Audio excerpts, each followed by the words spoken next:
ಈ ತಾಳ್ಮೆ ಹೀಗೆ ಇರಬೇಕು ಅಂತಂದ್ರೆ ಶ್ರಾವಣಿ ಹತ್ರ ಕ್ಷಮೆ ಕೇಳಲೇಬೇಕು. ಇಲ್ಲ ಅನ್ನೋ ಮಾತೇ ಇಲ್ಲ. ಅಕ್ಕ ಕ್ಷಮೆ ಕೇಳ್ತಾಳೆ.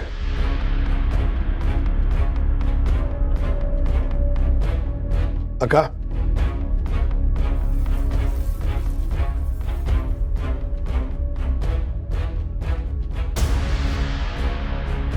ಬೇಜಾರಾಯ್ತಕ್ಕ. ಏನು ಮಾಡಲಿ, ಅತ್ತೆಯವ್ರ ಮಾತಿಗೆ ನನಗೆ ಎದುರಾಡೋಕ್ಕಾಗಲಿಲ್ಲ. ಅವರು ಹೇಳಿದ್ದನ್ನಷ್ಟೇ ಮಾಡೋದು ನನ್ನ ಕೆಲಸ ಅಕ್ಕ. ಆದರೆ ವೀರು, ನಾನು ನಿನ್ನ ಅಕ್ಕ, ನಾನು ತಪ್ಪು ಮಾಡಿದೆ ಅಂತ ನಿನಗೆ ಅನ್ನಿಸ್ತಾ ಇದೆಯಾ? ಅಲ್ಲ ಅಕ್ಕ, ತಪ್ಪು ಯಾವುದು ಸರಿ ಯಾವುದು ಅಂತ ನಿನಗೆ ಶ್ರಾವಣಿಗೆ ಮಾತ್ರ ಗೊತ್ತು. ಅತ್ತೆಯವ್ರ ಮಾತಿನಲ್ಲಿ ಸತ್ಯ ಇತ್ತು, ಅದಕ್ಕೆ ಕ್ಷಮೆ ಕೇಳು ಅಂದೆ. ಏನೋ ಸತ್ಯನಾ? ಇರಲಿ ವೀರು, ನಿನಗೆ ನನ್ನ ಮೇಲೆ ಪ್ರೀತಿ ಯಾವತ್ತೋ ಹೊಟ್ಟೋಗಿದೆ. ಇಷ್ಟಾದ್ಮೇಲೆ ನಾನು ನಿನ್ನ ಹತ್ರ ಏನು ತಾನೇ ಎಕ್ಸ್ಪೆಕ್ಟ್ ಮಾಡೋಕ್ಕಾಗುತ್ತೆ? ಹಾಗೆಲ್ಲ ಯಾಕೆ ಅನ್ಕೋತೀಯಕ್ಕ? ಇದೇನು ಮತ್ತೆ ವೀರು, ಅವ್ರ ಮಾತು ಸತ್ಯ ಅಂತ ಹೇಳಿದ್ಮೇಲೆ ನಾನು ತಪ್ಪು ಮಾಡಿದ್ದೀನಿ ಅಂತ ತಾನೇ ಅರ್ಥ? ಅಲ್ಲಕ್ಕ, ನೀನು ಶ್ರಾವಣಿ ಮೇಲೆ ಕೈ ಮಾಡಿದ್ದು ತಪ್ಪೇ ಅಲ್ವಾ? ವೀರು, ಶ್ರಾವಣಿ ಚಿಕ್ಕ ಹುಡುಗಿ, ಅವಳು ಮದುವೆ ಆಗಿರ್ಬೋದು, ಬೇರೆ ಮನೆಗೆ ಹೋಗಿರ್ಬೋದು, ಆದರೆ ಅವಳು ನಾನು ಎತ್ತಾಡಿಸಿರೋ ಮಗು. ಈಗಲೂ ನಾನು ಅವಳನ್ನು ನನ್ನ ಮಗಳ ಹಾಗೆ ಟ್ರೀಟ್ ಮಾಡ್ತೀನಿ ಅಂಥದ್ರಲ್ಲಿ ಅವಳು ಮಾತಾಡಿದ್ದು ನನಗೆ ಬೇಜಾರಾಯಿತು. ಆ ಮಾತು ಕೇಳಿದ್ರೆ ನಿನಗೂ ಖಂಡಿತ ಕೋಪ ಬಂದಿರೋದು. ವೀರು, ಯಾವುದೋ ವಿಚಾರ ಇಟ್ಕೊಂಡು ನೀನು ನನ್ನನ್ನು ದೂರ ಮಾಡಿದೆ, ನಾವಿಬ್ರು ಮಾತಾಡ್ತಾ ಇರಲಿಲ್ಲ. ಆದರೆ ಶ್ರಾವಣಿ ಅದೇ ವಿಷಯ ಇಟ್ಕೊಂಡು ನನ್ನನ್ನು ಹಂಗಿಸ್ತಿದ್ಲು, ನನ್ನ ಮನಸ್ಸಿಗೆ ನೋವಾಗೋಗಿ ಮಾತಾಡ್ಲು. ಅದಷ್ಟೇ ಅಲ್ಲ, ನೀನು ನನ್ನ ತಮ್ಮ, ನಿನ್ನ ಬಗ್ಗೆನೂ ಅಪಹಾಸ್ಯ ಆಗೋಗಿ ಮಾತಾಡಿದ್ಲು. ನೀನು ಮತ್ತೆ ನನ್ನ ಜೊತೆ ಮಾತಾಡ್ತಿರೋದಕ್ಕೆ ನಿನ್ನ ದಡ್ಡತನನೇ ಕಾರಣ ಅಂತ ಹೇಳಿದ್ಲು ವೀರು. ಅಕ್ಕ, ಶ್ರಾವಣಿ ಹಾಗೆಲ್ಲ ಮಾತಾಡಿರಲ್ಲ ಅಂತ ನನಗನ್ಸುತ್ತೆ. ಆಯ್ತು ವೀರು, ನಾನು ಹೇಳೋದು ಹೇಳಿದ್ದೀನಿ, ನಂಬೋದು ಬಿಡೋದು ನಿನ್ನಿಷ್ಟ. ಎತ್ತಾಡ್ಸಿದ ಮಗಳಲ್ವಾ ಅಂತ ಸಲಿಗೆಯಿಂದ ಕೈ ಮಾಡಕ್ಕೆ ಹೋದೆ, ಕೋಪದಿಂದ ಅಲ್ಲ. ಈ ಮನೇಲಿ ಎಲ್ಲರೂ ನನಗೆ ಹೇಳೋರೇ ಆಗ್ಬಿಟ್ರು, ಯಾವತ್ತೋ ಒಂದ್ಸಲ ಎಡವಿ ತಪ್ಪು ಮಾಡಿದೆ ಅಂತ ಆಳ್ಗೊಂದು ಕಲ್ಲು ಅಂತ ನನ್ನ ಮೇಲೆ ಕಲ್ಲು ಎಸಿತಿದ್ದಾರೆ. ಲಲಿತಾದೇವಿ ಅಮ್ಮ ಅವ್ರು ಹಾಗೆ ಮಾತಾಡೋದಕ್ಕೆ ನನಗೇನು ಬೇಜಾರಿಲ್ಲ ವೀರು, ಆದರೆ ನೀನು ಮಾತಾಡ್ದೆ ನೋಡು, ಅದು ನನ್ನ ಮನಸ್ಸಿಗೆ ತುಂಬ ಬೇಜಾರಾಗಿದೆ ವೀರು. ಸಮಾಧಾನ ಮಾಡ್ಕೋ ಅಕ್ಕ. ನಾವು ಇವಾಗ ಈ ಸ್ಥಿತಿಲಿ ಇದ್ದೀವಿ ಅಂದರೆ ಅದು ಅತ್ತೆಯವ್ರು ಹಾಕಿರೋ ಭಿಕ್ಷೆ ತಾನೆ. ಅಂಥದ್ರಲ್ಲಿ ಒಂದೆರಡು ಮಾತಾಡಿರ್ಬೋದು, ಅವ್ರ ಅಧಿಕಾರ, ಮಾತಾಡ್ತಾರೆ, ತಪ್ಪೇನು? ನೀನು ಯಾವುದನ್ನು ಮನಸ್ಸು ಕಚ್ಕೋಬೇಡ, ಸಮಾಧಾನ ಮಾಡ್ಕೋ.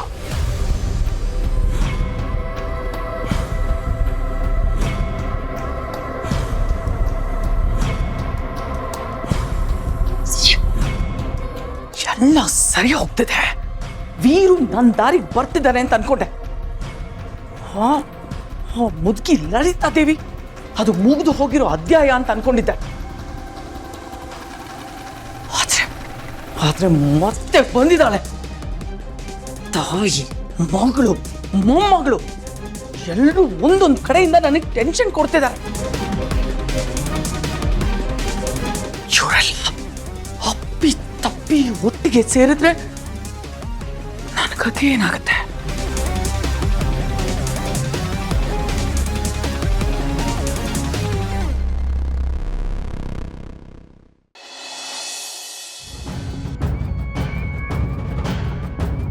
ಅವ್ರು ಯಾವತ್ತು ನನ್ನನ್ನು ಅವ್ರ ಮಗಳು ಅಂತ ಒಪ್ಕೋತಾರೋ ಆವತ್ತಿನ ದಿನಾನೇ ನಿನ್ ಕುತ್ತಿಗೆ ಹಿಡಿದು ಈ ಮನೆಯಿಂದ ಆಚೆ ತಳ್ತಾರೆ. ಶ್ರಾವಣಿ, ವಿದ್ಯಾ, ನನ್ನ ಮೊಮ್ಮಗಳ ಮೇಲೆ ಕೈ ಎತ್ತಕ್ಕೆ ಎಷ್ಟೇ ಧೈರ್ಯ ನಿನ್ಗೆ? ಅವಳು ಶ್ರಾವಣಿ ಹತ್ರ ಕ್ಷಮೆ ಕೇಳಬೇಕು, ಇಲ್ಲ ಅಂದ್ರೆ ಇಲ್ಲ ಅನ್ನೋ ಮಾತೇ ಇಲ್ಲ. ಅಕ್ಕ ಕ್ಷಮೆ ಕೇಳ್ತಾಳೆ. ಕ್ಷಮಿಸ್ಬಿಡು ಶ್ರಾವಣಿ.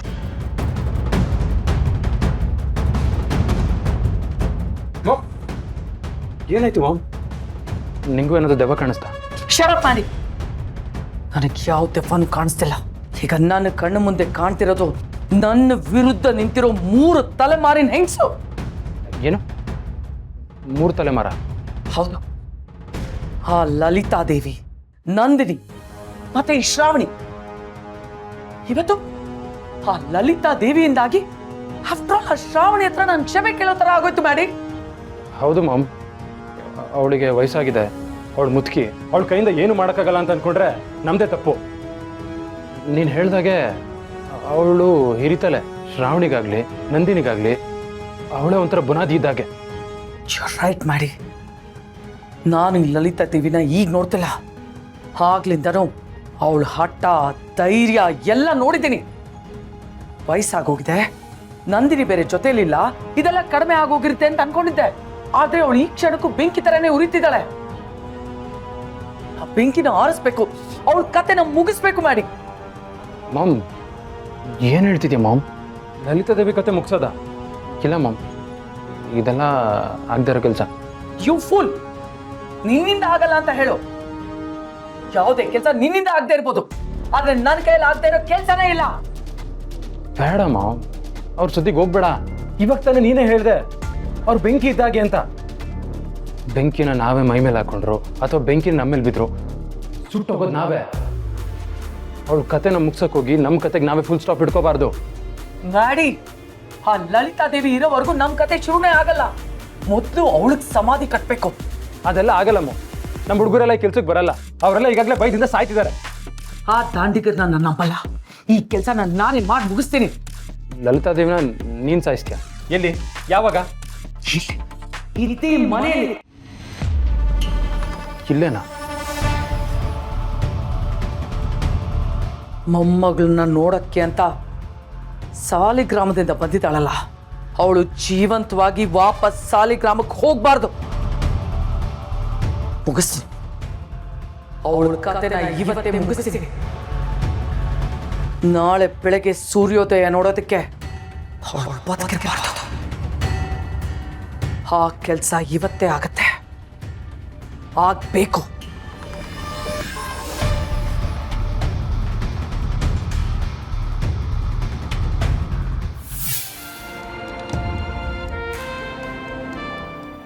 ಅಮ್ಮೋರೆ, ಸ್ವಲ್ಪ ಸಾರು ಹಾಕ್ಲೆ? ಬೇಡ, ಸಾಕು ಸಾಕು. ನೀನು ಯಾಕಮ್ಮ ಈ ಕೆಲಸ ಎಲ್ಲ ಮಾಡ್ತೀಯ? ನಿನಗೆ ಹೇಳಿಲ್ವಾ ಆಯಾಸ ಮಾಡ್ಕೋಬಾರ್ದು ಅಂತ? ಅಮ್ಮೋರೆ, ನಿಮಗೆ ಸೇವೆ ಮಾಡೋದು ಅಂದರೆ ನನಗೆ ಆಯಾಸದ ಕೆಲಸ ಅಲ್ಲ, ಆನಂದದ ಕೆಲಸ. ಹೊಟ್ಟೆಲಿ ಪುಟ್ಟ ಕಂದನ್ ಇಟ್ಕೊಂಡು ದೇವ್ರ ಪೂಜೆ ಮಾಡೋದು ಅಂದರೆ ಪುಣ್ಯದ ಕೆಲಸ ಅಲ್ವೇ? ದೇವ್ರ ಪೂಜೆ ಮಾಡೋದು ಪುಣ್ಯದ ಕೆಲಸ, ಆದರೆ ನನಗೆ ಬಡಿಸೋದಲ್ಲ. ಅಮ್ಮೋರೆ, ನನಗೆ ನಿಮ್ಮ ಸೇವೆ ಮಾಡೋದು ಒಂದೇ, ಆ ದೇವ್ರ ಸೇವೆ ಮಾಡೋದು ಒಂದೇ.